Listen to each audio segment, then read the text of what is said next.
Hello दोस्तों, welcome to my channel. और आज हम लोग देखो मैट्रिक्स का ये क्वेश्चन सॉल्व करने वाले हैं। Find inverse. इनवर्स हम लोगों को फाइंड आउट करना है।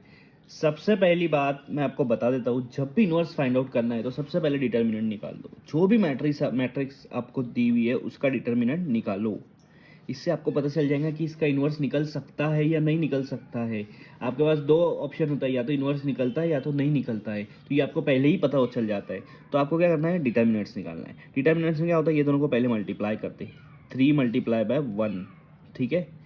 फिर माइनस लगाते, फिर दूसरा ब्रैकेट में ये दोनों को मल्टीप्लाई करेंगे। -1 मल्टीप्लाई बाय 2, ठीक है। 3 1 ज़ा 3 होता है, ये माइनस ऐसे का ऐसा। 2 1 ज़ा 2 होता है, लेकिन माइनस है तो -2 हो जाएंगे। अब आप देखो 3 माइनस माइनस होता है +2 और 5। 3 + 2 क्या आ रहा, 5।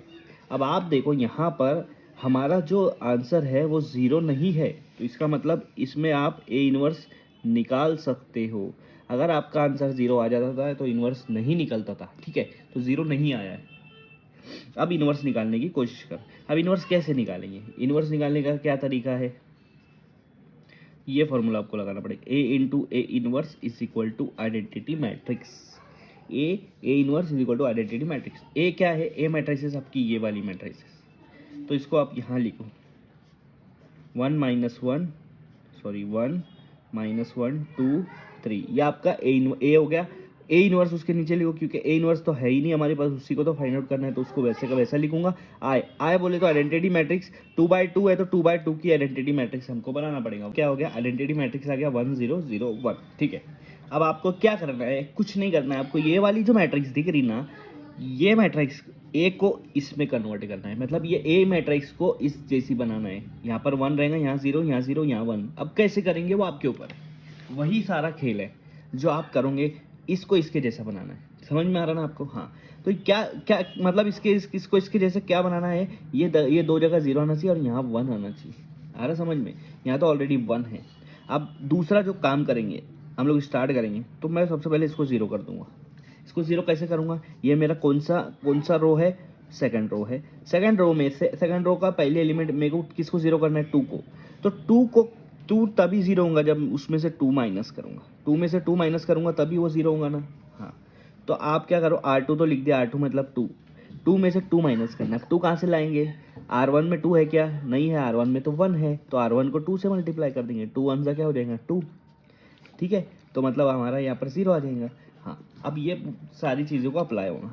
तो यहाँ पर पहले क्या R2 दिया है, मतलब R2 में चेंज होगा। R1 वैसा का वैसा लिखो, 1 - 1, यहाँ ए इनवर्स आएगा इज इक्वल टू 1 0। R1 में कोई चेंज नहीं आएगा। अब R2 में ये वाला अप्लाई करना है। R2 में क्या बोला है, पहले R1 को 2 से मल्टीप्लाई करो। 2 1 ज़ा 2, उससे पहले माइनस लगाओ, फिर R2 लिखो। R2 क्या है, 2। 2 - 2 क्या हो जा रहा है, 0। समझ में आया बात? अब आप देखो ये वाला आर, यहाँ पर क्या है, R2 - 2 R1। R2 आपका 3 है इस कॉलम के लिए। उसके बाद माइनस है, उसके बाद क्या बोला है, 2 मल्टीप्लाई बाय R1। R1 मेरा -1 है, तो 3 माइनस माइनस प्लस हो जाएगा। 2 1 ज़ा 2, तो आपका आंसर आ रहा 5। क्या है, 3 + 2 5, तो आपका आंसर आ गया 5, ठीक है। अब यहाँ पर क्या होगा, 0 - 2 × 1 -2, 1 - 2 × 0 1। ये वाला ऑपरेशन पूरे R2 को अप्लाई करना है। ये हो गया, ये 0 हो गया। अब क्या करूँगा, इसको 0 बनाना है और इसको 1 बनाना है। तो इसको 1 कैसे बनाएंगे, R2 में है ना, ये वाला R2 में है, तो R2 को मैं 5 से डिवाइड कर दूंगा। R2 को डिवाइड करो 5 से, तो अब क्या आएगा, देखो R2 को 5 से, R1 वैसा का वैसा रहेगा, उसमें कोई चेंज नहीं आएगा। यहाँ भी R1 वैसा का वैसा रहेगा, उसमें कोई चेंज नहीं आएगा। R2 0 को 5 से डिवाइड करेंगे 0, 5 को 5 से डिवाइड करेंगे आंसर 1, -2 को 5 से डिवाइड करेंगे -2/5, 1 को 5 से डिवाइड करेंगे तो 1/5। तो आया समझ में? 1 हो गया, 0 हो गया, 1 हो गया, बस इसको 0 करना है। इसको 0 करने के लिए क्या करेंगे, आप क्या कर दो, R1 को R2 से प्लस कर दो। R1 को R2 से प्लस कर दो। क्यों करेंगे, क्या होगा, R1 को R2 से प्लस करेंगे, -1 + 1 0 हो जाएगा ना। ये तो यहाँ R1 है, या R2, R1 + 1 0, ये इसमें सिर्फ R1 में चेंज आएगा। 1 + 0 1, -1 + 1 0, ए इनवर्स। अब सिर्फ R1 में चेंज आएगा, R2 में चेंज नहीं आएगा। 1 - 2/5, 1 - 2/5, ये प्लस माइनस माइनस ही हो जाएगा। 5 - 2 क्रॉस मल्टीप्लाई कर दो, 3/5 आंसर आ जाएगा। तो ये 3/5 हो गया। 0 + 1/5 1/5, ठीक है, R2 जैसा का वैसा लिख दो, -2/5 1/5। देखो ये मेरा बन गया इस जैसा, है ना। हाँ, अब तो ये जो आपका आपने क्या करे, इस वाली मैट्रिसेस को आइडेंटिटी मैट्रिसेस की तरह बनाए, ठीक है।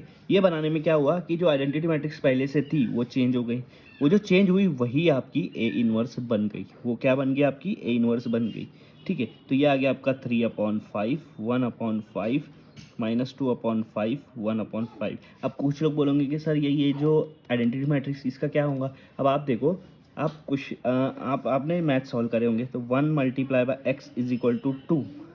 इसको कैसे सॉल्व करते हैं हम लोग, x 1 x = 2, मतलब x की वैल्यू 2। यहाँ पर 1 कहाँ गया, वो तो x से मल्टीप्लाई हो गया।